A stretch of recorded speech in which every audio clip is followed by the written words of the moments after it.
and welcome everybody back to the POST Wrestling Café for this month's edition of the Wellness Policy. My name is Ting, joined, as always, by Jordan Goodman. Hey Jordan, what's up? Yes, it's good to be back. We're still playing Wordle. I've flossed a bit more since the last time we did one of these, and we have a friend amongst many in Zoom joining us this month. I'm very excited. Yes, first of all, welcome everybody joining us live on Zoom. Hope to hear from some of you a bit later on, but we do have a guest for this particular episode, and he's somebody that should be very familiar to everybody listening right now. He is my man, Jordan's man, everybody's man, our man, Neal Flanagan. Welcome. Thank you very much, guys. Thanks for having me on. It's a real honor. And considering that part of the conversation of the inner monologue, inner critic, and imposter syndrome to a degree is the subject matter, I can give you a very low-hanging fruit in that. Like, this afternoon, thinking ahead to this, I was thinking, what am I doing? You know, what a licensed, qualified mental health professional and a very long tenured broadcasting professional, and then you've got me. So it just so happened to be something that I wrote to you about quite a while ago, I think, including the book that we might reference. Yeah, I mean, well, first of all, I think Jordan and I, like, we wanted you to be on the show primarily, you know, so it was actually quite a while back ago when we were asking people for topics, like, you know, near like almost a year ago. Mm-hmm. And I think you had suggested the topic of the inner critic, and it's been something that I always kept around because you weren't the only one to suggest it. So when it was time to bring you on for a particular episode, Jordan and I thought, you know, this is really interesting, and I think maybe it's about time we actually started to talk about it. But maybe get back to that time, Neal, and why you decided to suggest it at that point. I think it was because it was, as you say, about a year ago, and the wellness policy was pretty new, and you were feeling your way with how the show was going to be, and at that time had asked for some suggestions. Perhaps, you know, you just threw it open, you know, if you're listening, if you're interested, what would you like to hear about? And I had reread at that point this book called The Untethered Soul. It sounds very spiritual and new agey, and actually it is once you get about halfway through it.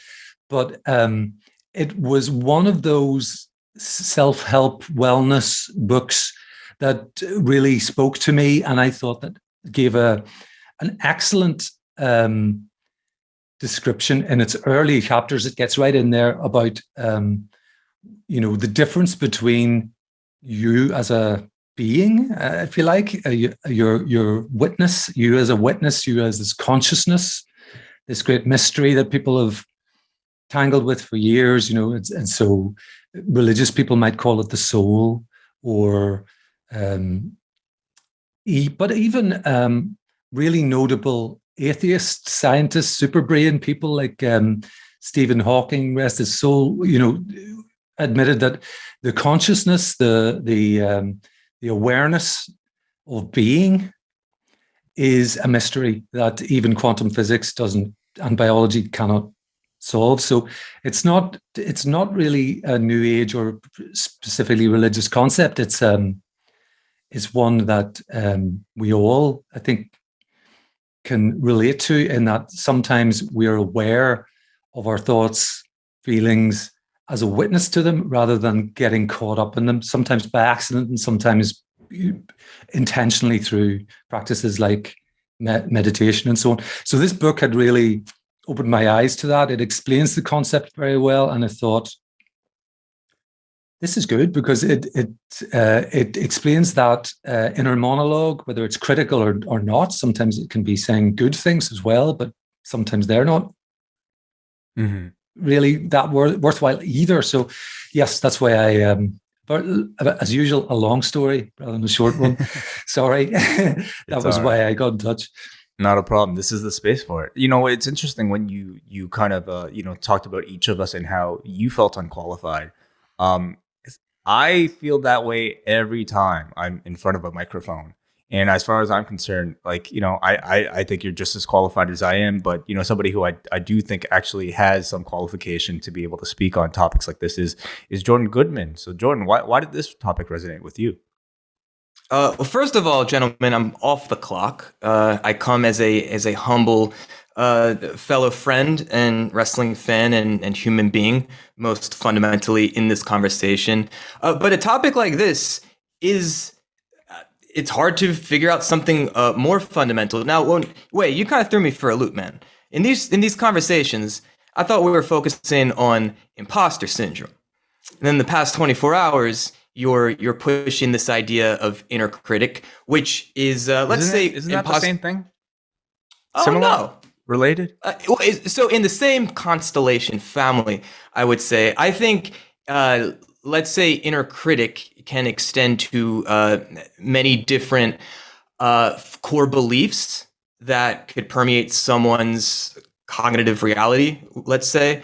Imposter syndrome, I'd say, is more defined. I would say that imposter syndrome is what Neal had just described, perhaps experiencing some of. Maybe when we're asking ourselves the question, who am I to be doing this right now? There is some belief that we're not deserving, or we're not ready, or we're not qualified, and so on. This is something that I experience pretty often as well, given that I am like a normal, functioning, healthy, I would argue, human being. This isn't uncommon for us. I'd say inner critic is a bit more general. And then if we become even more general than that, we're getting into this idea of we have these thoughts, we have these feelings, we have these experiences, but are we really those things? Or do we just sometimes get stuck in the identification of being those things? So with the book that we're talking about, the author, I think, very effectively introduces this concept of splitting perhaps our subjective experience of being able to like simply witness or observe or become the awareness of thoughts and feelings and behaviors and so on. That conversation more generally touches everything. We are human beings. I can't really think of a concept as humans that oftentimes would be more worthy for us to investigate. When I was maybe 20 years old or so, I became very interested in these concepts. I was regularly attending a more traditional Buddhist type of center or facility where a monk was hosting these guided meditations and facilitating conversations around it. And exploring these concepts was really the first time in a palpable way that I felt this understanding or this knowing of, oh shit, like I'm not all my thoughts and I'm not all my feelings. In fact, many of our thoughts and feelings aren't even based in reality, and oftentimes they're very incorrect and not helpful to us. And the idea, the concept that I could simply be just the witness to these things, or just the awareness of these inner mechanics, we could call them, that was a radical shift of my own fundamental conception of what it means to be a person and what it is to experience this life. I think for many people, when that really sinks in, I would think that many people share a similar perhaps perspective or experience of, I don't know, for me, it changed everything. It was like I could look at everything with like a new pair of glasses, maybe. Things were, because my experience of myself, my understanding of myself was completely shifted. So with that way, I know I shared a lot. I'm curious what, if anything, kind of stuck with you. Yeah, well, thank you for the like sort of defining the differences. I mean, I know in our previous conversations about the topic, I had just thought that both of those things were somewhat interchangeable, and I think maybe some of the solutions might be interchangeable. But it's good to be able to hear a bit of a more of a proper definition of each one. But as far as me and why I really wanted to talk about this one, I mean, as I mentioned to Neal, every time I step in front of this, like one of these microphones, I ask myself what I'm doing. I'm somebody who, like, growing up, I'm a total introvert. I never spoke much, and to think that I'm somehow making a career off of talking is outrageous, and it's often scary. Especially when you're dealing with, like, man, somebody like, I shared airspace with John Pollock, who I think is a complete natural. And I haven't spoken to John so much about this, but I imagine maybe he might even go through some of this stuff right now. And I'm seeing in the chat room here, Asher, I believe he says it's always weird for me to hear Wei and Jordan talk about their insecurities because I experience them as super focused and successful individuals. But I guess everybody feels like that inside. First of all, Asher, thank you very much for that. I don't consider myself like any more or less successful than the average person, but it's cool to hear from you. But I'm assuming everybody on any level, unless you're extremely, extremely well adjusted, probably feels a level of, what the fuck am I doing? Why am I the one, being a part of this conversation? Jordan, you have something to say? I do, and good eye for noticing my nonverbal cues with that. I appreciate that too, Asher. Look, I'm not going to argue with his point. I think in many ways, myself and Yue have been and are focused and successful, depending on how you want to define those things. The point I'd like to make is that we can be many things all at once, and all of it can be equally true or equally as valid. And I think understanding that as well is a really healthy thing to be able to balance within ourselves. I often experienced a lot of fear and a lot of anxiety. And what we kind of more classically talk about when, or describing when we talk about imposter syndrome. So as a mental health professional, I'm still a young pup. I'm in my mid-30s. And by the time I was in, even my mid-20s, I was presenting at professional conferences. Now, it was a bit easier for me to get into those positions because I've been using a modality such as drumming that is very unique, and there's not many other people doing it at the levels that I've been doing it. But in those experiences, and even still when I share at professional psychology conferences, often I'm one of the youngest people there, and many times the average age of the person there has been practicing as a professional longer than I've been alive. So that's one example. When I worked at Ring of Honor, oftentimes I would be put into situations of leadership, or I'd be put into rooms of collaboration with people that I admired and watched on TV for decades. And it was very natural for me to have these types of thoughts. Who the fuck am I to be in this situation? Like, I do not belong. I don't deserve to be here, and I'm not good enough to be here.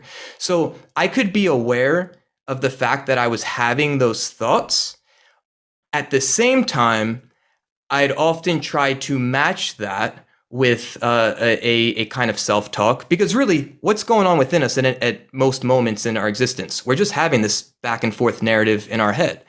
I think for me, I'm able to match those thoughts of inner critic or of feeling like a fraud or an imposter with self-talk of, you know what, I'm here for a reason.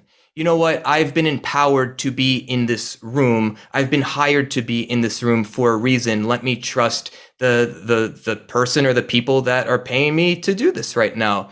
Those are thoughts, but also, do I really believe that to be true?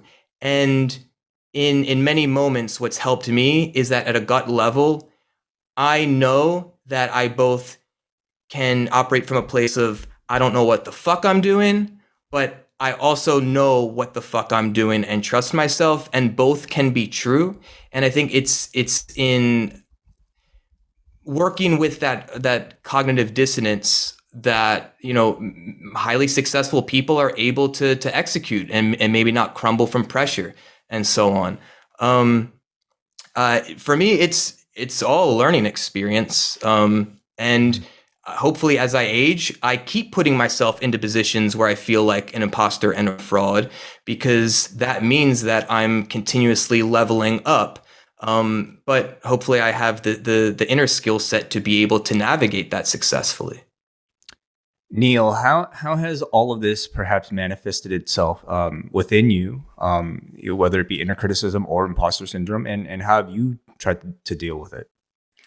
Yeah, I mean, to rewind slightly to the larger concept of since reading the book,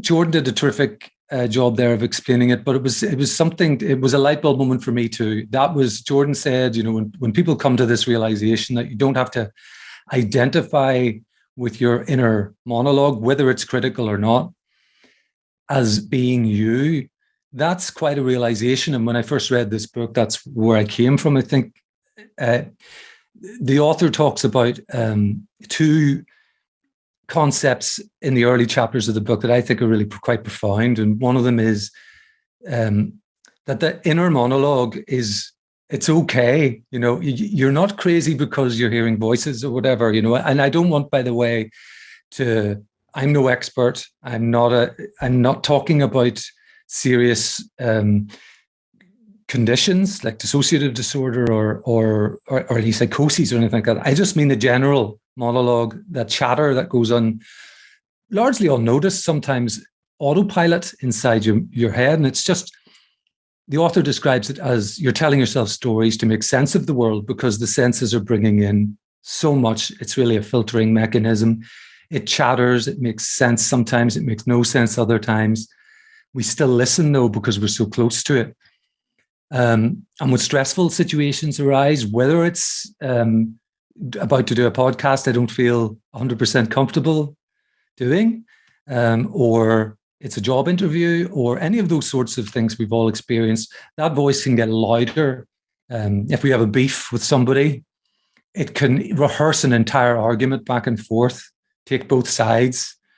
And then when the argument turns out to be a misunderstanding, the voice is there to say how great that person is, and yet you still listen to it. So that concept of being able to separate yourself from it and say, okay, I can see these, I can hear this voice, I can experience these thoughts, but they are not who I am. And then the other concept is the nature of who we are. I'll get through this really quickly because I know I'm on a monologue of my own. The book, I think, does a really good job in the third chapter where he says there's an imaginary conversation between him and a woman called Sally. And it's sort of, so who are you, Sally? She says, I'm Sally Smith. Is it really? And she goes, no, that's just a collection of letters. Okay, I'm not. It's a label. Then she gives her biography. I was born whenever, I got married whenever, I do this for a living.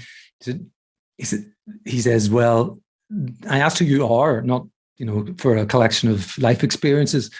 And then she says, oh, okay, I'm the person occupying this space. I'm X amount feet tall. I weigh this amount. As well, when you were 10 years old, when you looked in the mirror, you weren't that tall, but you were still you. And so it sort of breaks it all down and down and down until you can list everything in the universe that you can experience. And none of them are you. You're the one that's experiencing them.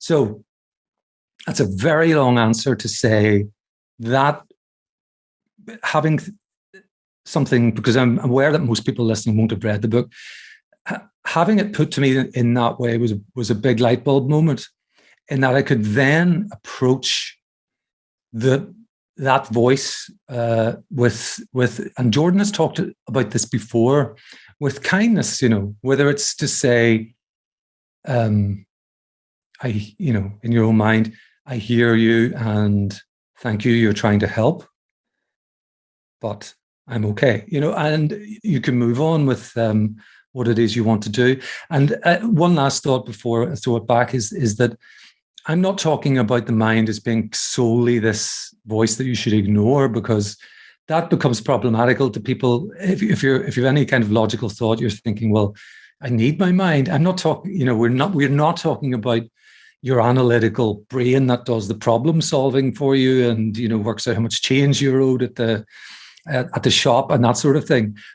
The inner sort of voice that we've all got is something else. That's very interesting, because Dave here in the chat room says, interesting to hear Jordan give definitions on inner critic and imposter syndrome. I always take the inner critic as a voice who wants to help. It's constructive. The imposter syndrome voice is telling you that you don't belong. So, Jordan, how do we separate perhaps what might be constructive criticism from what we might deem to be unhealthy? So this is all an inside game. And, I work with people in various ways, whether in empowerment groups or psychotherapy or career coaching.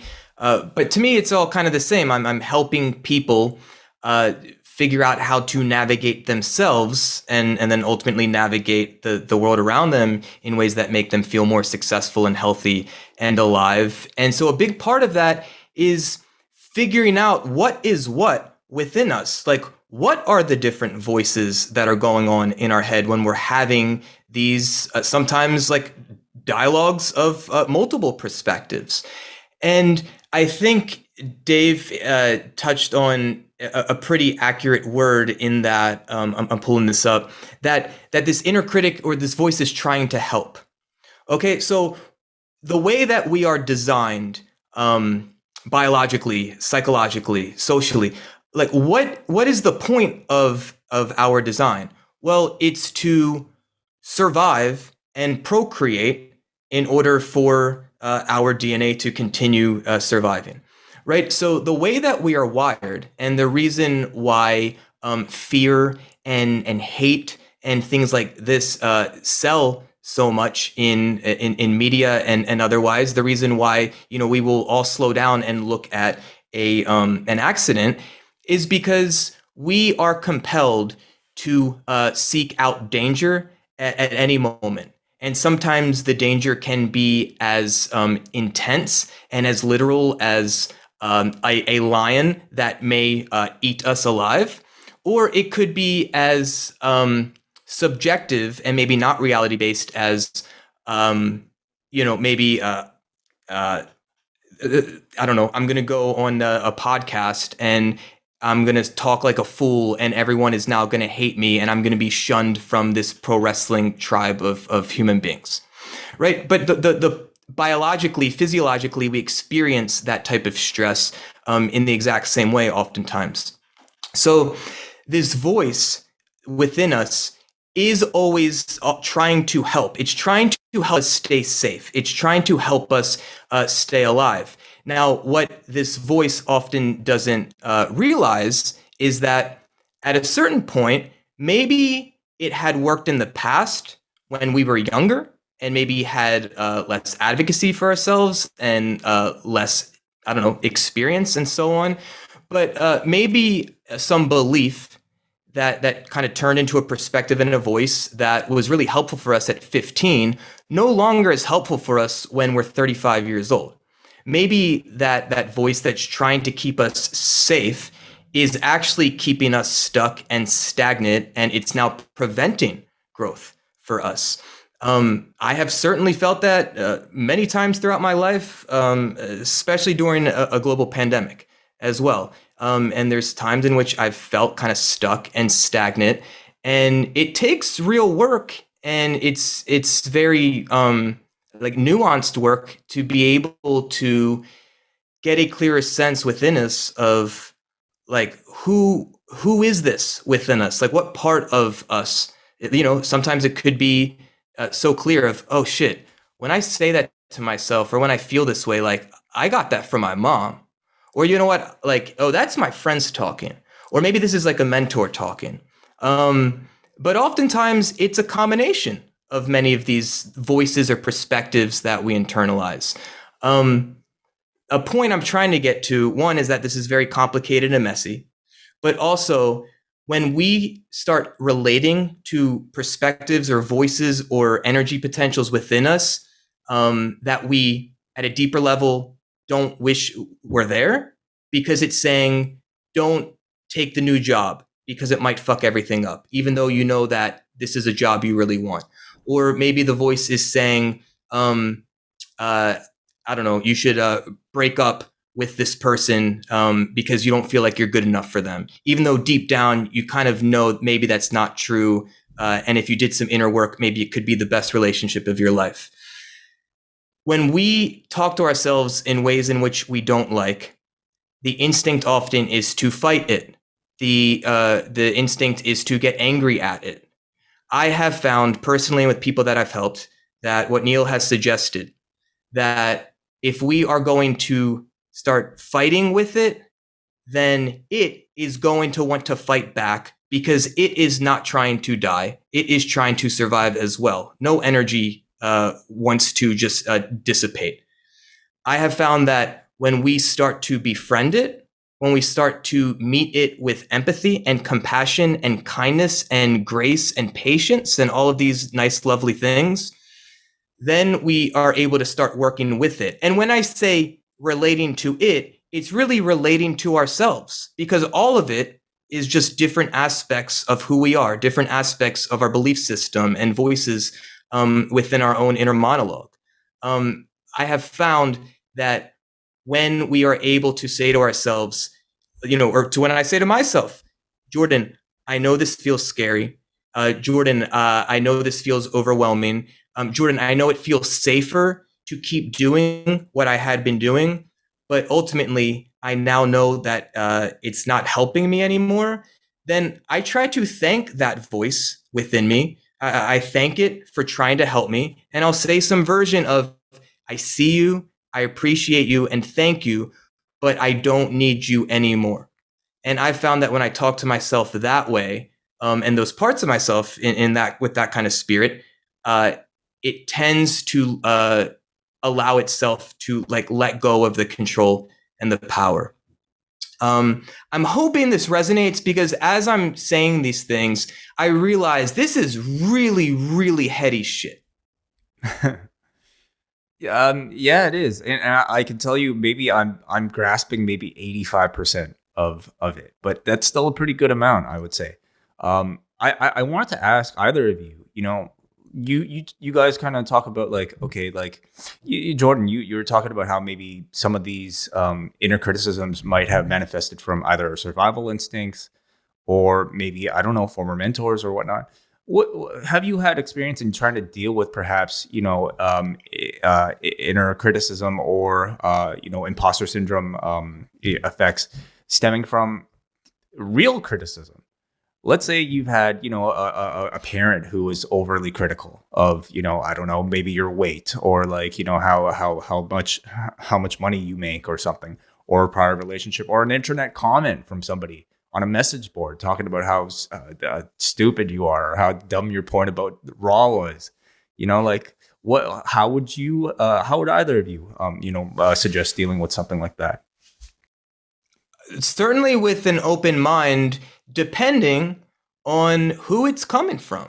So if you kind of are able to sniff out, this is some fucking internet troll with 4 followers, then I'm probably not going to put much stock into whatever was expressed from that account. If it is someone that I know or trust or respect, then of course, I think it's healthy and advantageous for us to be open to what is hopefully constructive criticism. We need criticism in order to improve. How else do we know? Especially if we're working in a medium such as something more creative, or really where we're just trying to impact other people. We need to know if it's actually impacting other people or not. We could think that we have the best approach or the best opinion or the best modality, but if it is not resonating effectively with the people that we're intending to change, well then what we think, does it really matter? Because it's not effective. So I try to certainly start there. Look, there's many times in me doing this drumming, empowerment, healing work that I've gotten all kinds of criticism. Many people have said that sometimes when I'm presenting at conferences, I speak and dress too unprofessionally. Fuck, at Ring of Honor, I was told that I was too unprofessional by certain people. And again, with that, it's okay, let me take in the constructive criticism and again, if I feel like there might be some merit to it, maybe I have a further conversation with that person. If I feel like there might be some merit to it, maybe I talk with other people that I trust and respect to see how they feel about that certain criticism. But ultimately, I think healthy, mature individuals are able to have their own sense of groundedness in this is what I believe and this is the decision I'm going to make right now. There are many other people that will only listen to their boss or only listen to their spouse or only listen to their parents, and to the point where they become dependent. We've all, at least, me, Wei, and Neal, we've watched Succession. I think one of the more compelling traits about Kieran Culkin's character, Roman. What does he stand for? What does he believe? It seems like anytime he's been put in a position to make a definitive or to express a definitive point of view, he's incapable of doing that. And thus, that character's life will always be dependent on the wills of other powerful people in his life. So I think to answer your question, Wei, I consider the source. If it seems like it's worthy of investigation, I'll investigate it, and then maybe I try different approaches, and then kind of test that to see how it is. Maybe I'll try someone else's theory. Okay, if this didn't work with an approach, then and you're telling me try this, maybe I'll go try it and see what the results are. But again, there's not always a right or wrong, and life is a consistent series of experiments. And maybe that's stumbling into a different conversation where if people feel like they have to control everything, or be right or wrong about everything, then maybe these are the people that most contend with something like an inner critic. At this point, I do want to open it up to everybody in the POST Wrestling Cafe right now who's joining us live. If you have something to say about the topic, feel free to raise your hand. And if you feel comfortable enough sharing, then yeah, we will let you on. Neal, I'm curious, like, has there been a recent, perhaps, instance of something about this topic popping up that you've had to deal with recently? And if you'd be able to maybe walk us through that entire process. I would say it's probably fairly trivial in the big scheme of things. I've been in the same line of work for so long at the moment, and I'm quite comfortable in it, quite enjoy it, that I don't particularly get bothered by anything approaching imposter syndrome in that job, because I feel, without wanting to toot my own horn, that I've got lots of years on my belt. I'm professional. I can do the job well. It's one thing that leaps to mind is not so much today, but I remember Andrew, my nemesis, who I very easily eliminated in the Up Next Rumble, getting in touch. I know. Wellness policy. I thought this was a safe space. It transcends everything. But he got in touch to say, would you like to come on to Bushby and Thompson's wrestling adventure? And I like a shot said, yes, definitely. And he said, we're going to discuss a 2008 DVD release on Eddie Guerrero. So I got a hold of the video and thought, I have to not make an ass of myself here. I know that you say this way, that your memory for facts and figures and dates with wrestling isn't the best. I think it is pretty good from hearing you on the podcast. Like, you're pretty. Google is a big help. Google can help, but I'm the same way, or I think I'm really that way, where it's just one big blob of wrestling. It's very difficult for me to identify what was the main event of WrestleMania throughout the number 17 or something like that. So there'll be answers in the chat, I'm sure. But So I decided the thing to do was to watch the documentary as any viewer would, then watch it again and take notes, and then watch it again with the thought to what can I have to say about this if I'm asked? And it was way too much. And of course, I got onto the call with those two guys. Couldn't be friendlier. Bushby knows everything. So he's, the facts and figures were left to him. And it was just very quickly, after a few minutes, just enjoyed the experience of doing it. But I was unreasonably, I would say, nervous and self-critical about my ability to hop onto a wrestling podcast. So there you are. And that was about a year or so ago. And I think just one more thing, because I know people want to chip in, but it's just to say about this, the aspect of taking criticism is that I think, like Jordan said, who it comes from is important. I think another important question to ask yourself, if you're bothered by criticism, is what part of you is bothered by that?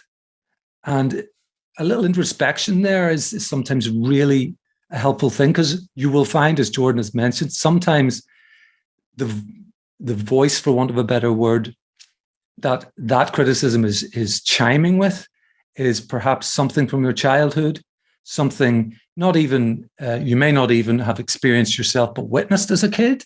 There are all sorts of experiences that you need to ask yourself. I think sometimes, what part of me is bothered by this? Is it really that WWE fan 1743 is criticizing what I say, or is it that it's hit something? It's hit home somewhere else. That account that you just referenced actually has like really cogent, informed thoughts. And WrestleMania 17, that's like the most well-known WrestleMania 17, or 17 was the most, right? Am I wrong? Yeah, I think it's the best one. I mean, if we consider the modern era. Come on, Neal. I want to, at this point, throw it out to our first caller, and I want to welcome everybody to raise their hands up if they have something to say, or if you just want to leave a message in the chat room for us to read, just simply let us know. All right, our first caller is Brandon from New Jersey. Brandon, are you there? Hey, what's popping, guys? It looks beautiful where you're at, man. Sunny beach. It's nice and warm. Yeah. Vibes look immaculate. Love your tan. I'm about to go for a dip after this. It's noisy though, Wade. Well, there's always a bit of construction going on in the beach. My resort, they're adding a new wing. So, yeah. Oh man, tremendous topic this week. Neal, Hunt, great job with your efforts. Love the curtains as usual. Yeah, I mean, I'm with Neal. Like, I mean, I've been invited to do like some podcasts and stuff like that, and in my head, I think, wow, I can do this. It's going to sound really great. And then when I do it, it's like, I'm like mush, man. I'm like, how do you guys do this stuff? I was going to curse. Sorry, part of my French. But I mean, and then after you do, you get the faint praise and whatnot. But I mean, I know in my mind that I didn't do well. Like, my inner critic in me is telling me, wow, you stumbled on this, you did that, you could have done this better. Like, I'm very hard on myself when it comes to stuff like that. I don't know if that's good or bad or indifferent. But yeah, you get ideas and stuff like that, and then you put pen to paper and it comes out in a whole different way. But like, what do you think about that? Like, is that overthinking on my end, or should I? Well, Brandon, you said you didn't do well. Well, one, and you gave an example, like maybe you stumble over some words, but who's to define what doing well is or isn't? I mean, I guess it depends on the listener or whatnot, or I don't know. But you can't please every. But you can't please every listener. Yeah, but you want to be better than what you are. I mean, you want to advance in the subject and whatnot. So it's got to be in my head. I think that the effort's got to be better or whatnot. Of course. So I think a point to make is being able to strike a balance of being able to be self-critical or open to criticism, knowing that that isn't a reflection on our sense of worth or value as a human being. Oftentimes people erroneously conflate those two things. And yeah, we all want to get better, but is being hard on ourselves or being cruel or unkind or mean to ourselves the most effective way of doing that? I'm not suggesting that you talk to yourself in that type of way, but many people do. So there is certainly a way in which we can be self-critical, but in a more compassionate way that I would argue helps us improve our skill set in a much more sustainable fashion. I also want to step in and just say, you know, at least in Brandon's case, I know like oftentimes like maybe one of us will like, you know, and I'm guilty of this, like going on air and wanting to live up to maybe an expectation of maybe like a broadcaster I admire. I think if I were to invite Brandon onto a podcast, I wouldn't want him to sound like, you know, John Pollock, or I wouldn't want him to, you know, fulfill the role that, you know, like a Brandon or a Davey or Braden or a Davey would already fulfill. Like I want you to be you. And to me, that would be the appeal, right? So I would just say, you know, oftentimes I think the best type of podcasting that happens is the type of podcasting that would occur if you didn't think about the audience at all, and that you were strictly talking, you know, in a group with your friends without worry about how you were being perceived. And that's very difficult. Of course, you have to, you know, worry a little bit, but the more comfortable and I think the more like, you know, authentic we can be to who we actually are, to me, that's my favorite type of broadcasting. So.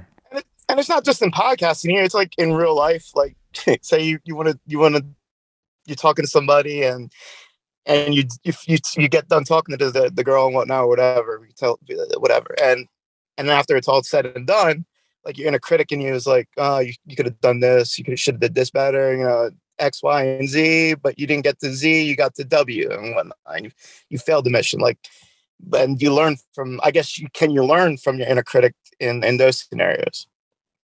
Right, and what stood out to me is the impulse to say you failed the mission. So right. if you're learning of, hey, this worked and this didn't, and next time if I want to achieve a different outcome, well, then I can apply the teachings of my experience and the processing of that experience. Well, then, like, did you fail or did you grow? And again, that's up for us individually to determine. That's why self-talk is so fundamental. Like, it is the narrative of our lives, and it is always happening within us. But a point of this book that we've been discussing is how aware are we that this inner monologue or dialogue is typically always happening? And once we're aware of it, do we even know that we can impact it, that we can take the wheel of it instead of it driving us? Indeed. I remember one time I was trying to get to Z, but I ended up getting to Q. So I totally crashed and burned. What does Q look like? I'm curious. I don't. It's a bad joke. I'm sorry. That's all I got. I love you guys. It's about 2/3 of the way, Brandon. Interesting. Thank you as always, Brandon. Always appreciate your input and insight. Let's go up next to Chris Elliott. Chris, welcome back to the show. Thank you for taking the time. How are you doing, guys? Hey, Chris. Hey, Chris. How are we all? Doing well. Doing great. What's on your mind? I mentioned it in the chat earlier. I saw a psychologist a few years back, and a lot of it was regarding this kind of stuff, where she called it ruminating, where you just overthink a scenario, be it something that's already happened, something that's going to happen. And it for me, it was always thinking, like overly thinking of what's the worst scenario that's coming up. Say for instance, if I'm going somewhere for something, I will, rather than thinking of the positives of, oh, I'm going to do this, I'm going to do that, it was always, right, what can I do to avoid the worst case scenario in this situation?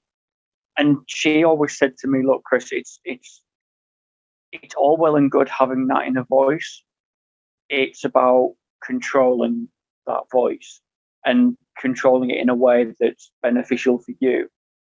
That thinking of the worst case scenario, whilst, okay, there's a little bit of a positive there because you want to avoid that, but overly thinking it to get to the point where it's getting worse and worse and worse, that's not good. You need to start thinking positively and using that voice in a more positive way to try and get away from the negative. And eventually, and you know, I would class myself even now as a glass half empty kind of person. But I think these days I'm more upbeat with what I'm thinking of. So, for instance, I'm going to the show in Leeds in a couple of months' time, and rather than thinking, oh, what if I miss a train or the hotel's screwed up or whatever, I'm thinking, oh well, I'm going to see all these people. I'm going to go see. You're going, Neil, aren't you? That's right. I'm going to see him. I'm going to see Davey, and then all the grapple lads and Martin and everybody. And it's just all like, okay, that's cool. I can think about that rather than all these other negatives about, oh, well, I hope that this doesn't happen or I hope that doesn't happen. And it's just about controlling it in a positive manner rather than it kind of taking control of you and making it into a negative. Thanks for sharing, Chris.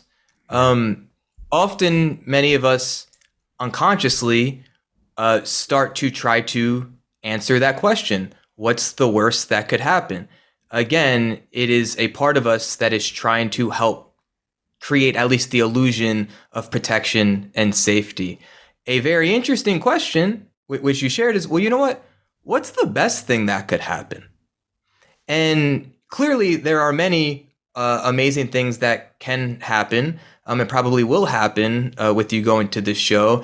And it's funny how oftentimes we find what we're looking for. Like the thing that we focus on is typically what comes to our own experience.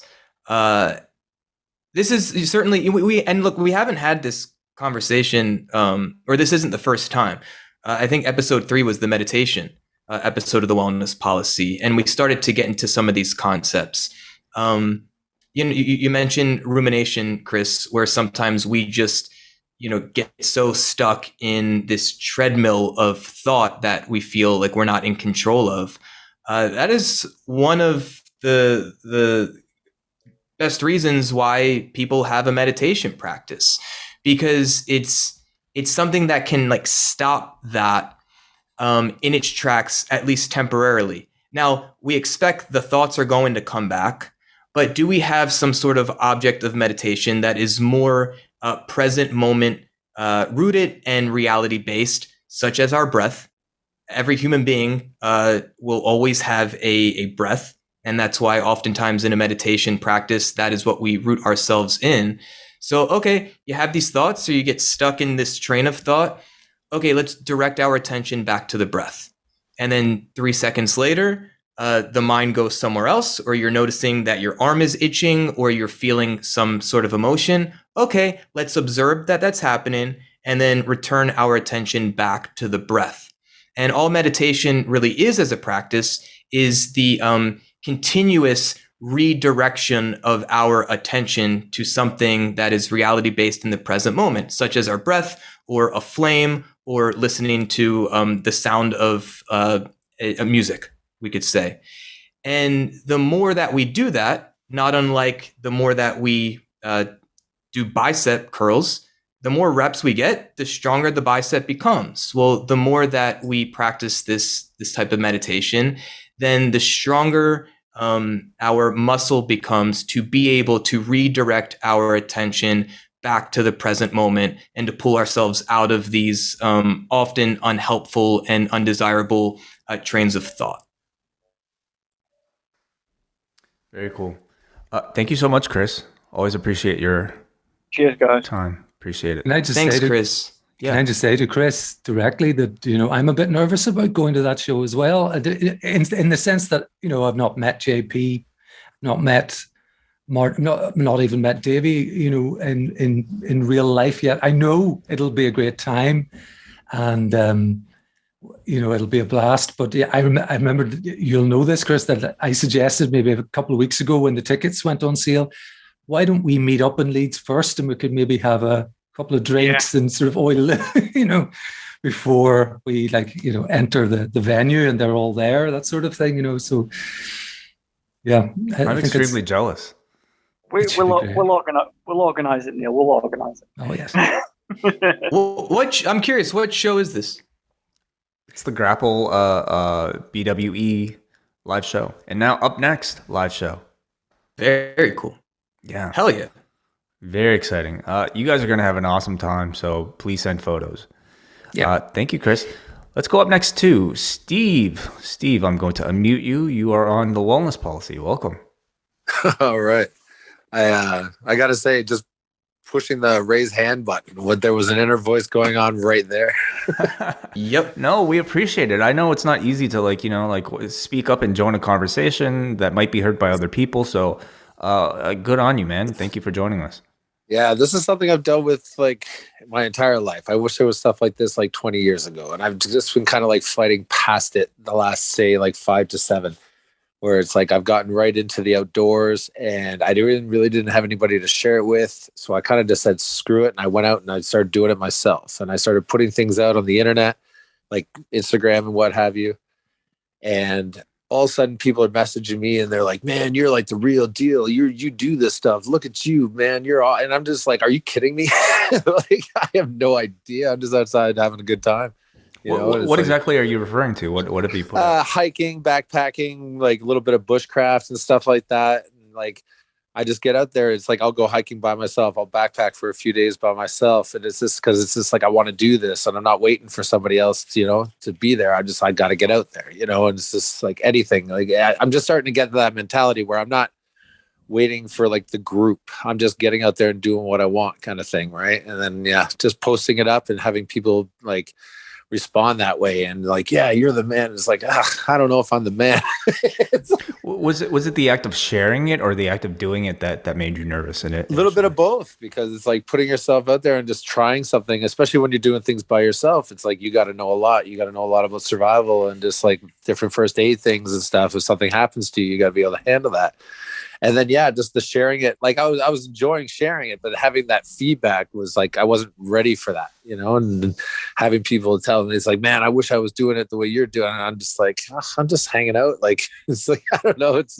It doesn't feel like a big deal to me while I'm doing it. But then other people are inspired by it. I'm just but again, you have that mental thing where it's no, don't be inspired by me. I'm an idiot that's just hanging out in the woods, so. I think anybody who wants to get to the place where they don't think of it as anything special. I mean, that's where we all eventually want to be. You probably did a ton of work and acquired a bunch of skills to get to that point that other people aren't able to see, and you might not even be able to recognize. Yeah, I sometimes wonder. I guess there's times where I'm okay, I guess I must be better at this than I realize. So, I mean, I've been out in the woods a bunch of times. I haven't gotten really hurt or anything like that yet. So, I mean, good on me. What's your Instagram if you want to share? It's my first and last name at Steve Jessome. So SteveJessome. Cool, man. Yeah. Thank you very much, Steve. I can attest that he's a very good follow. Those yes. Are I was awesome. just saying happy birthday to Neal today, actually, on Instagram. So. That is correct. Happy belated birthday, Neal Flanagan. Thank you. I'm very embarrassed by this. I'm not a birthday person, and I think it was probably Brandon, I assume, spotted it on Facebook. I remembered, tells everybody that it's your birthday, and then, thank you anyway, but I didn't do much. Cup of tea, piece of cake. Sounds lovely. Getting old. Thank you very much, Steve. Let's go up next to Kevin. Kevin, I'm going to unmute you. Are you there? Did I hit the button right? Kevin, going once, going twice. I'll go back to you a bit late. Oh, there you are. Oh, Hey, Kevin. I'm sorry. What's up, everybody? Hey, welcome. Yo, Kevin.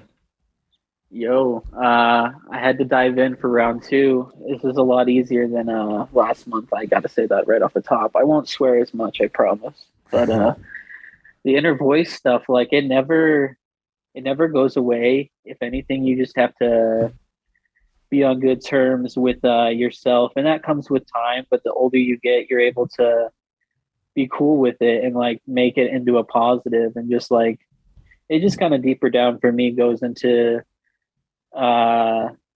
being at peace with yourself and comfortable and with your experiences, and then therein you're able to apply the inner voice and use it as a superpower. So I don't know, in my experience, I found that it never really goes away, and sometimes it's hateful or hurtful, or you don't really have it.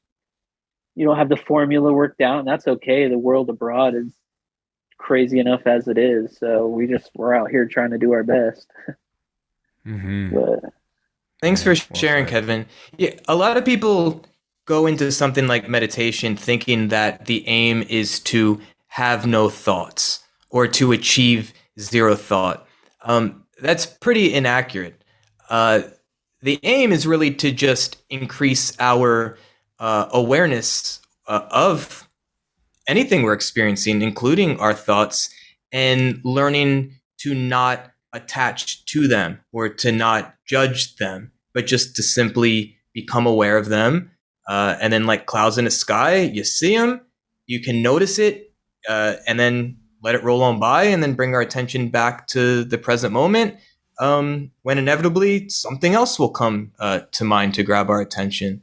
Now, I know for like my own experience of being a client or a patient of therapy for many years, and just working with many coaches and my own just self improvement type of journey, we can certainly investigate beliefs and realize that, actually, you know what? This doesn't make sense anymore. I don't believe this anymore. And over time, we can fundamentally shift core beliefs within us, which is really the soil from which many of our thoughts arise. And so from that perspective, I'd argue that over time, we can start to cultivate a more, let's say, helpful or adaptive type of thought content. But also this idea that, we're always going to have this running chatter within us. But again, I think the point is, how impacted are we going to be from it? So I may get triggered by something in life, and all of a sudden I feel like I'm an 8-year-old Jordan again, and I'm having this sense of insecurity and these associative thoughts with it. Well, am I able to notice that as it's happening in the moment, and then say to myself internally, oh, there's that thing again. I remember that. That was familiar. I see you. I appreciate you, but I realize that isn't helpful anymore. Thanks, but no thanks. And then hopefully on to the next thing. So yeah, I think there is something to the acceptance that this running monologue will always be there. The goal isn't to escape it or to deny it, or to necessarily like hate it, but it's learning how do we best work with it. So I appreciate you sharing that, Kevin. I think it was very helpful. oh yeah. Thank you, Kevin. Yeah, no, I appreciate it. And happy late birthday, Neal. I just wanted an excuse to say hello to Neal. But Hello, Kev. You're the best. You're a great guy. Great, and a great Discord citizen. Everyone join the Discord who hasn't. shout out to the Discord. Let's go up next to Dickie Bird. Speaking of the Discord, frequent contributor Dickie Bird. What's up, Dickie? Hey, how's it going? Sounding all right? Yeah. Sounding great. Yeah. Okay. I'm just on my mobile at the moment. Since Neal was going to be on the show, I thought I'd listen from bed. Saucy. It's fine. Hey, look, guys, you've done like a really awesome job putting all of this into words, and even some of the callers as well. It's something that I have to deal with for my job, every single day kind of thing. But it's not something I take too much time to kind of think about too much. I think Big Kev, he put it into the best words, where it's kind of like, it does take practice, and it does sort of, after you get a little older and stuff like that, and once you've been exposed to it quite a bit, that really helps, and it does become a superpower. But I wanted to actually just quickly go through kind of like my experience, sort of like my process of kind of like how it works for me when I do my work, specifically around a particular job. Just so turns out that my client is one of the hosts of the show. So I'm going to talk about the opener to the Post Wrestling News show. I'd love to know this. Yeah, please. Yeah, and it it's quite funny way, because like, you and I had very minimal contact during the whole process, so you've got zero idea of kind of how it all went on my side of things. And absolutely none. I think I had more discussion with my inner critic than I had with you about the piece, right? So, I initially had an idea in mind, because I had a bit of time before I was actually able to start working on it. So I started thinking about it. I had an idea in mind.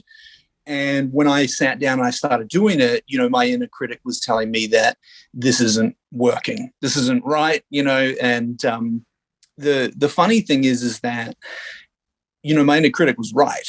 It wasn't quite going to work, and a lot of the time, like, you make sure that you're kind of trying to stick to a deadline. Like, I'm sure you wouldn't want me to spend 2 months working on this thing where you just the show had been out there, sort of thing, right? So you sort of have to make an adjustment and say, okay, let's shift course. Inner critic, I think, is right on this one. Let's come up with a different concept. Even if it's going to delay things by a day or two, it's probably better than going with something that's not going to work. And yes, I can attest to the fact that the inner critic was right. And so I started doing something else, and everything was feeling quite right and all that sort of stuff. But then once I kind of got to the end, the inner critic kind of took over again and sort of said, Way, I don't think it's going to like this. I think he's going to come back and say, it's not what I had in mind. It's not, and all of those things, right? Like you would get, the inner voices taking over and all that sort of stuff. And it was at that point that I just had to say, okay, inner critic, that's not your decision to make. That's actually Way's decision to make if he's not going to like it and all that sort of stuff. We've got to a point now, and this is what's really important as well, is it was at a point where it was good enough to show you. It wasn't like at a super early stage where you'd be like, what the hell is this and all that sort of stuff. It was at a point that I was able to allow you to be the one to be that critic.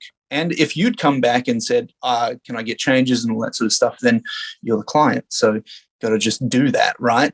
But yeah, it is a negotiation, I feel like sometimes. And I think you do have to trust that it is trying to look out for you. But yes, there is a point where you can probably just tell it to back off.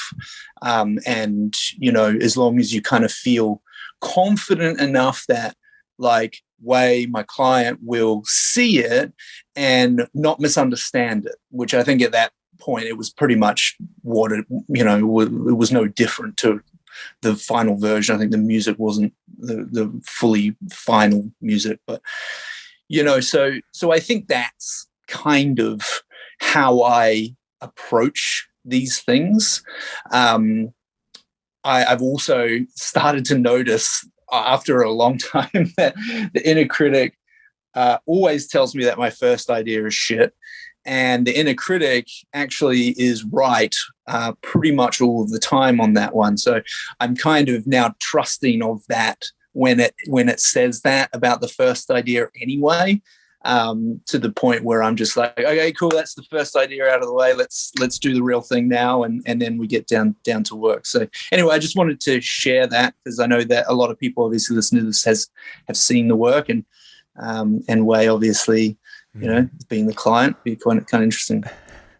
Just from my perspective, I had no idea maybe you were, maybe stressing out about something like this. Because from my perspective, I know the work that you're capable of, and I was completely willing to just go with whatever you probably thought was going to be appropriate. Because I know your style, I know your taste, and I know how, I know your standard.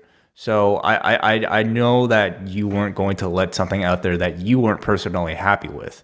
And by the time you showed it to me, I mean, I thought you nailed it. Like, you completely knocked it out of the park, better than I think I had anticipated. So, and we still get compliments about it to this day. So at some point, Dickie, I'm assuming you hear this often from the people that you work with, and does that, do you require sort of maybe that feedback in order to feel a bit more confident? Because I'll tell you, in my, whenever I do creative work, I really needed, positive feedback or constructive feedback.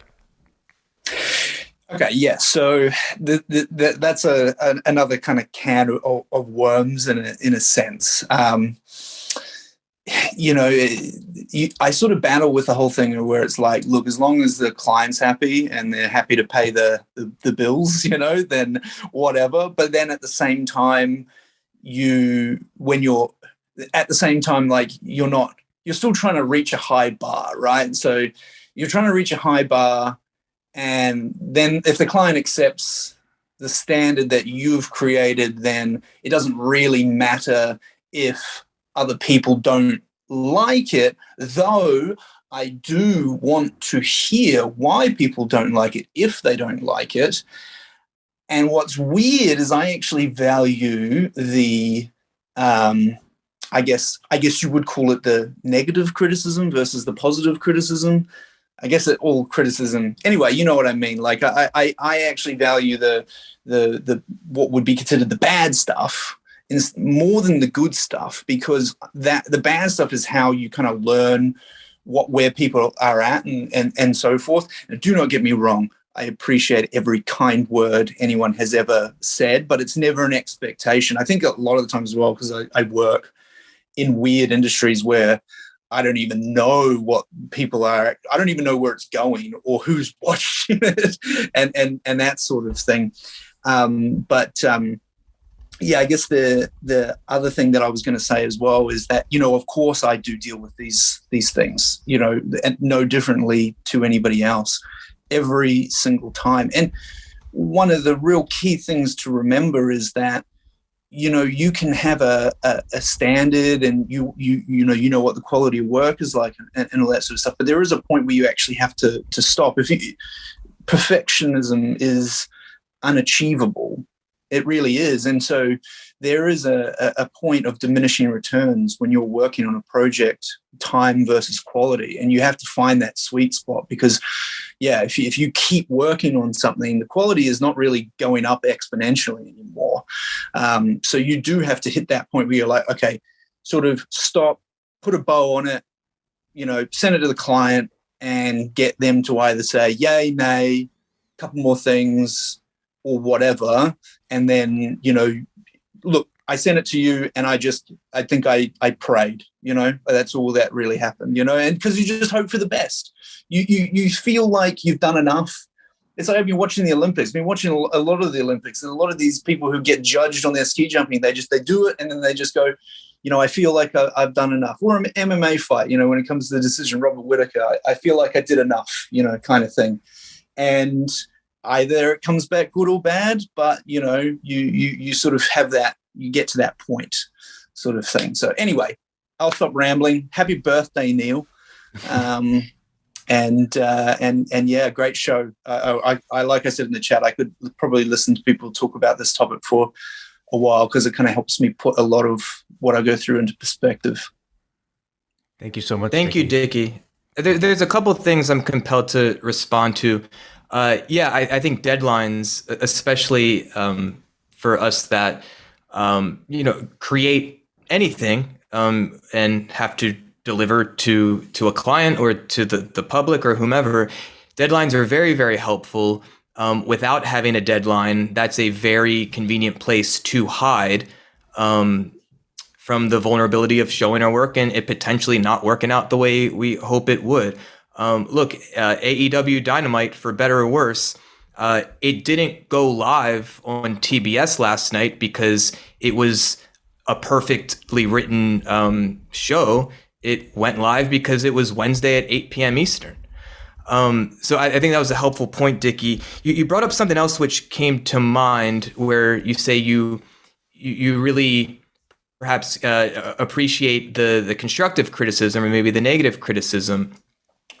Oftentimes when I am doing my Beat Well programming, which is mostly like drum circle based for some sort of healing or empowerment outcome, I often leave feedback forms for my participants. And what I learned over time is that I have to encourage people to feel permission to offer constructive criticism. Because before I started doing that, most people would be like, it was great, or I liked this. And I think that's because most people want to be perceived as being nice or being kind. And what I often have to preface by saying before I hand these feedback forms out is that please tell me how you really feel, especially as it relates to what you thought I could do better, what you thought I could maybe do more of but didn't do enough of, or what you just did not resonate with and thought I could just take it out completely, etc. I remind people like, I am a big boy, I can take it. It's not going to like crush my feelings. And in fact, by you offering constructive criticism, I interpret that as a form of love. Because for you to be as honest as you can to share your truth of my experience, especially if it's from the perspective of me just being more informed and getting better, well, that's a really lovely thing to share with me.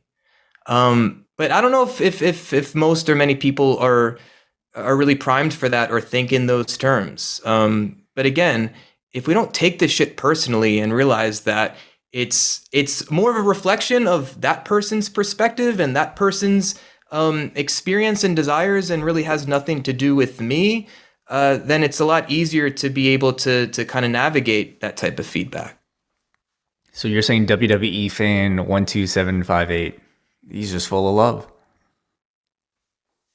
Yeah. Oh, you don't know him personally, Wei? No, I don't. He's actually amongst us in this Zoom room. Someone who has not raised their hand yet. Yeah. Thank you very much for that, Jordan. That was very well said. Let's go up next to Maddie B. Maddie B, thank you for waiting patiently. You're on the wellness policy. Maddie B. Gentlemen. Hey, Jordan. Hey, Wei. It's been a few months now to actually be able to watch this. So I'm glad to be back on. Thanks for making the time. Welcome back. No, no problem. My pleasure. So this is a great topic to discuss. I got in a little late, but the parts I've heard so far have been incredible. So I'm my own worst critic. I've been for probably longest time. Regarding pretty much anything I do, it's like, did I do this right? Do this wrong? It's always something in the back of my mind. Even like I said, it could be something small, something big. It's just always kind of like, did I? Like even my previous job, I worked there for 17 years, and we're with kids. And I do my shift, and I go and did I mess this up, or did I not do this as well as I can, or this and that, and really at the end of the day is I did fine, or it was so minute that at the end of the day it didn't really matter. But at sometimes I'm like, I'll go home like, oh crap, this happened. I'm like, and again, it's like something so small, but I'm like, it just bothered me for the whole day until the my next shift kind of thing. And with that, then obviously working with kids as pretty much I've done that my whole life, and that's kind of my that's my wheelhouse, and that's what I'm best at. That's what I'm passionate about, and that's what that's from what that's from my almost my career, I guess you could say. Pretty much what I want to do for the majority of left of my working life kind of thing. And so when the pandemic hit, that pretty much put a little bump into that, obviously. So I kind of like, I got eventually like so the part of so I worked at Good Life Fitness, and they had like a daycare there that they ran. And so parents used to come in, work out, drop the kids off, and I used to take care of them. And so when that happened, the pandemic happened, it kind of, it took me for a bit of a loop, obviously, because, for a job you worked for 16 years, and all of a sudden to just, I obviously took a vacation here, week or two here and there, this and that, but like, to take an extended break was pretty difficult for me. Not seeing, the regulars, the kids and parents I used to see every single day, was pretty hard on me. And so because I went to school to be a child youth worker. So I went to night school. So it took me a while to do, because I want to, work during the day and then do a school at night. And, kind of for, because the job I had a limited ceiling. So I knew, okay, I eventually had to move on.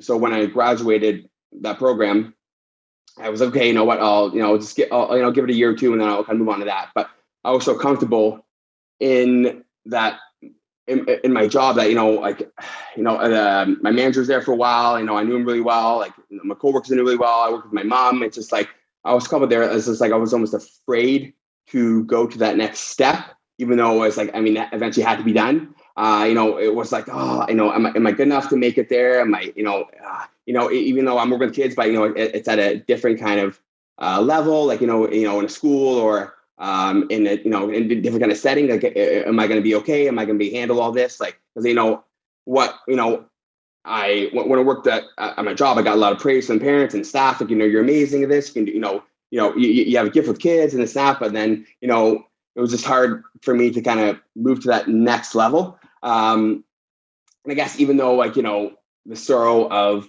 kind of, of the pandemic hitting, and then eventually that part of the job being like, so Good Life pretty much just took away that part. They shut it down throughout all the clubs, and it's gone now. So I knew it was coming eventually. So, I did get laid off in April of 2021. And then we're like, okay, you know what? We decided to, I'm in Halifax now. We decided to move and kind of start a bit of a new journey, which kind of gave me a bit of a push, which was good.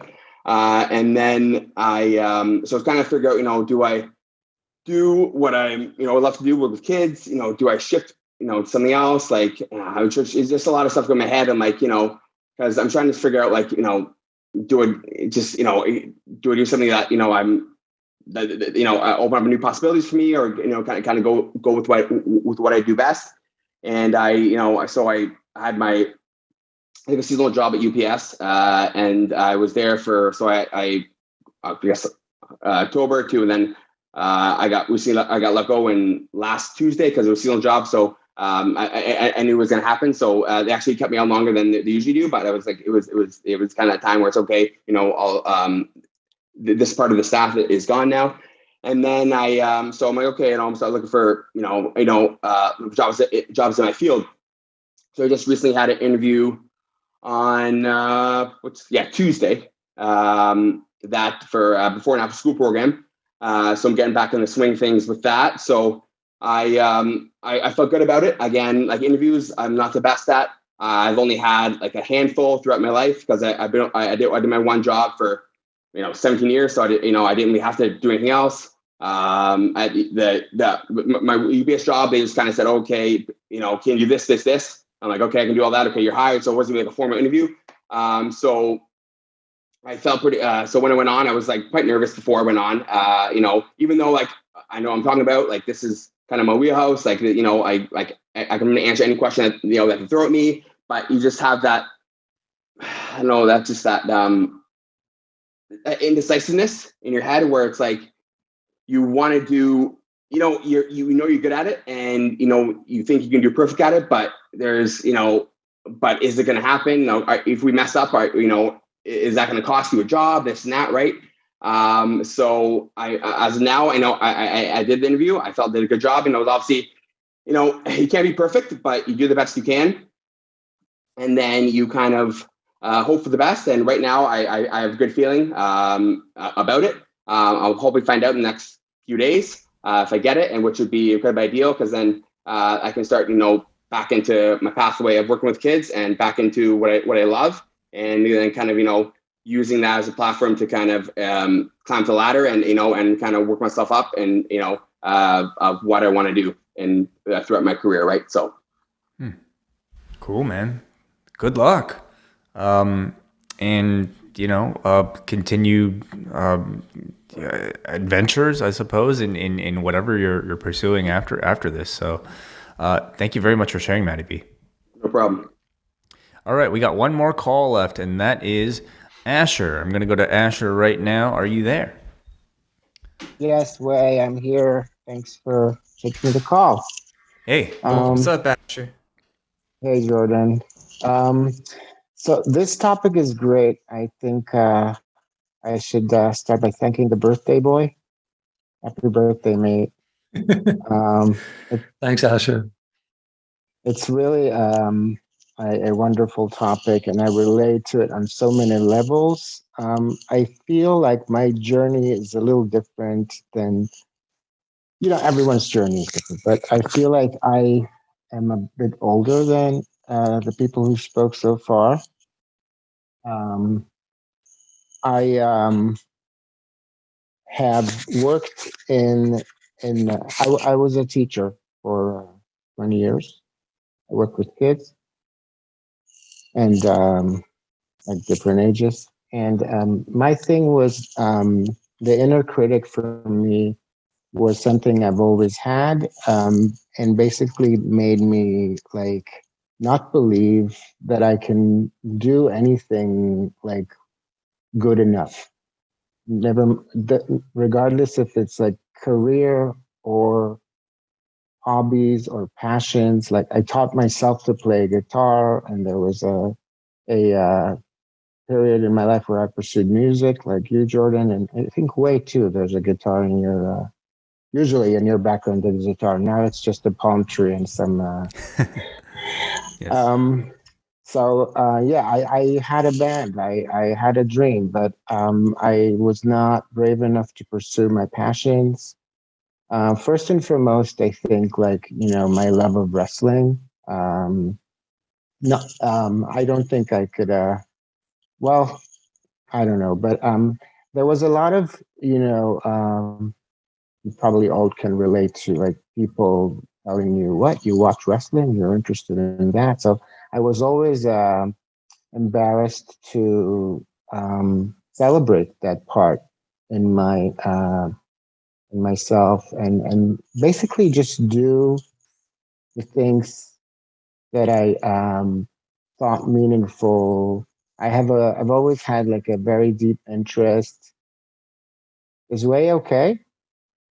I've always had like a very deep interest in pop culture and wrestling and movies and revealing like deeper layers in them, kind of like what Way does with W.H. Parks, like talking about a movie that people go to see just because of the action sequences and like the storytelling in it is as interesting and as deep and rich than like Shakespeare, right? Like you can always talk and analyze it, and it's always so fun for me to listen to you guys do it because you just do it.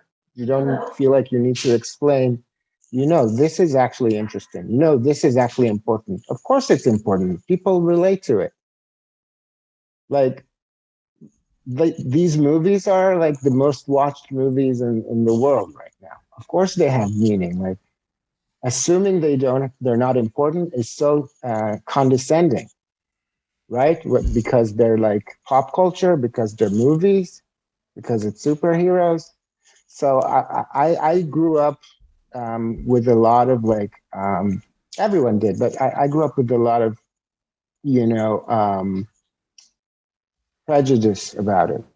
And I didn't feel like I could expose that part in myself. And I also didn't feel like I could pursue my passions like music. So I became a teacher. They always said that we were like, teachers are like frustrated actors, right? They wanted the stage. And I did well in my work, but I was not well. And after 20 years, I got to a point where my soul needed this community and this warmth and acceptance. And I guess what I'm trying to say is the inner critic can hold you back from pursuing whatever it is you want to pursue and is meaningful to you for a long time, for as long as you let it. It's also a tool, like you said, that you can learn from it. You can, and you can also learn about yourself, because like the things that I was into, the things I was engaged in, the things that I dreamt about, that I was passionate about, are a part of my life story. I connected with wrestling as a teenager, and it provided some form of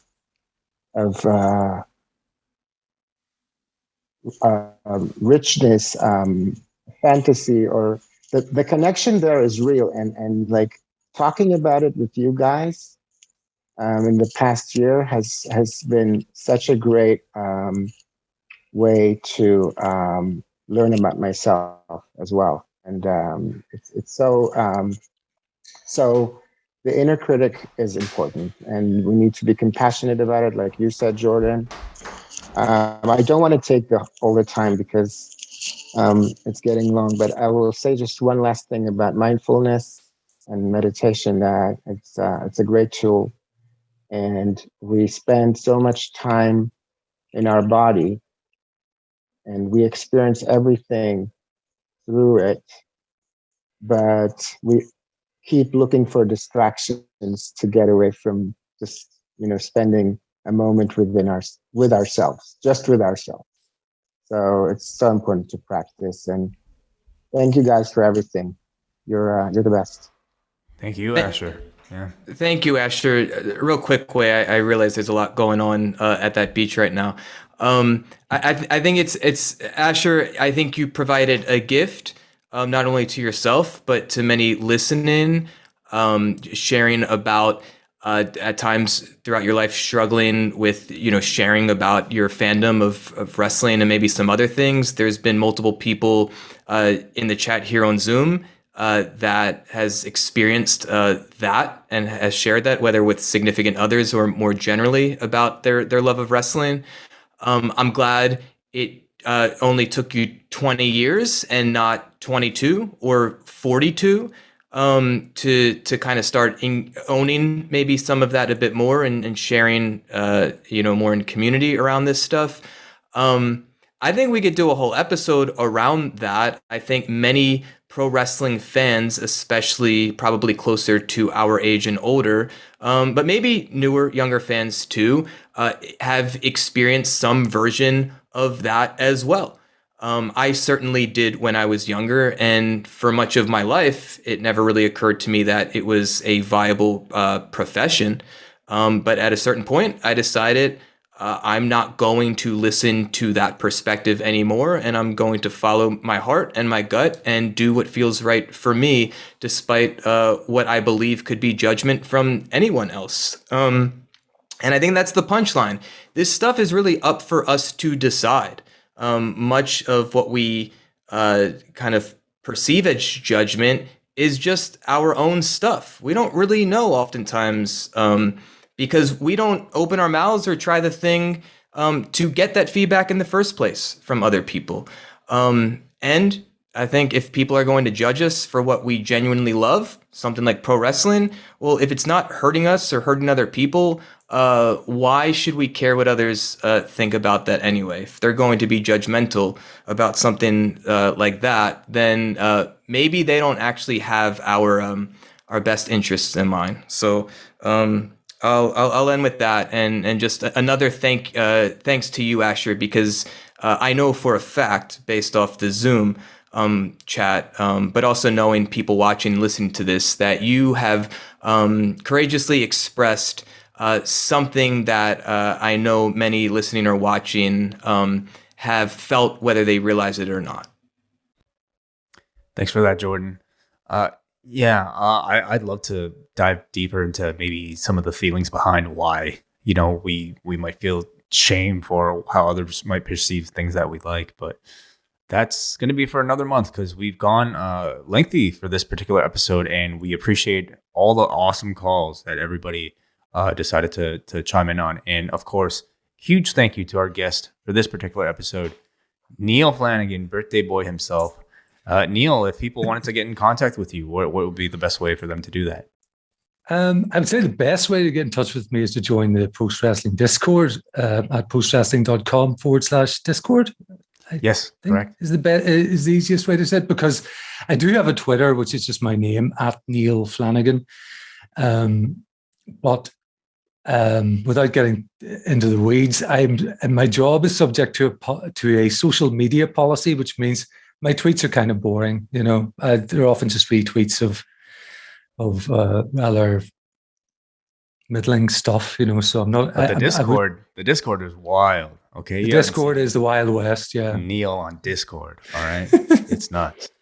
And if you do want to learn a bit more about Neal, we did have our latest episode of Postmarks. Actually, the first episode of Postmarks that went up with David and Bruce, where Neal, we essentially had an hour-long interview profiling the man. And speaking of Postmarks, we have the latest episode coming up this weekend, Saturday, sometime in the afternoon, where Bruce and David will be talking to Chris from LA, Professor Chris himself.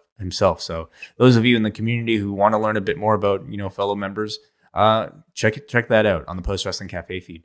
Jordan Goodman, thank you again for the insight and for the time. Where can people find more from you?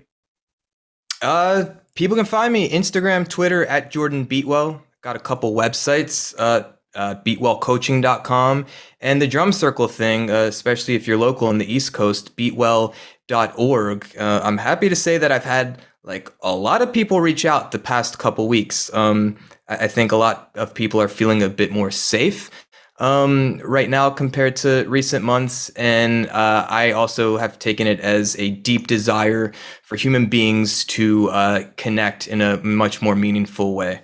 So yeah, feel free to reach out, DM, and I'm happy to connect with any of you in this post-wrestling community. Okay, and next month we have no idea what we're going to talk about yet, but I'm sure it'll be just as interesting, and we'll let all of you know. And if you have suggestions, always welcome. postwrestling.com/Discord in the Wellness Policy channel is probably the best place to, hey, let us know how we're doing. If you enjoyed this episode, share it perhaps. Share the YouTube video link. It's available up there in video. And also the Post Wrestling Cafe feed is actually free for everybody to check out as well, for these episodes at least. So thank you very much. My name is Way at Way0937. And until next time, we will talk to you later.